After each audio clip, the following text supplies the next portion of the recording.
supposed to go into the locker room and talk to some of the boys? You are? We're supposed to go in the locker room? I am.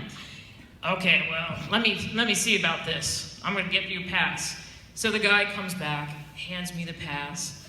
I put the pass around my neck. I go into the locker room. And I don't know how many of you have experienced this, but how many of you, first of all, have been in a professional locker room? Anybody here? Anybody been in a locker room with 70 naked men? Yeah. Welcome to Dallas. 70 naked men. So now, I'm a little nervous. I'm not a nervous person, but all of a sudden my hands are kind of clammy, and I'm thinking, I can't shake anyone's hand like that. I mean, I'm going like this, and then it looks probably really funny. Like, what is that woman doing? She's rubbing her legs.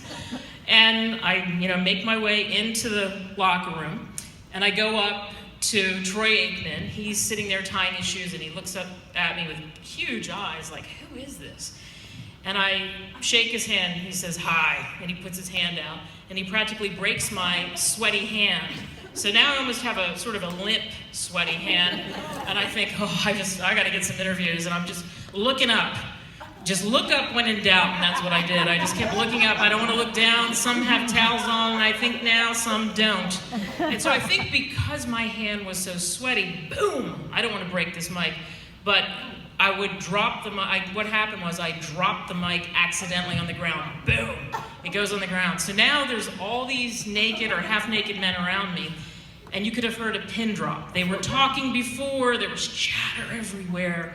And I could see they were checking me out because there was definitely no women in the locker room. So after the mic drops and bounces on the floor, then what happens is, all of a sudden, I hear someone say, don't bend down, don't bend down, don't bend down. And walking like this, of course these are heels, but he had boots and he was naked. Boots and naked, I thought, whoa, I'm really in Dallas. It's different from California. And so he picks up the mic, hands it to me, and he says, darling, we sure are glad that you're in Dallas. That was Jay Novacek. And afterwards, we ended up becoming pretty good friends and did remotes and whatnot together. But life is funny like that. I was told I could not invade the man cave, almost went to law school, was convinced I should have been a lawyer, I needed to be a lawyer. And since that day in Dallas, which is about 20 years ago, I've invaded 780 locker rooms. Thank you. All right.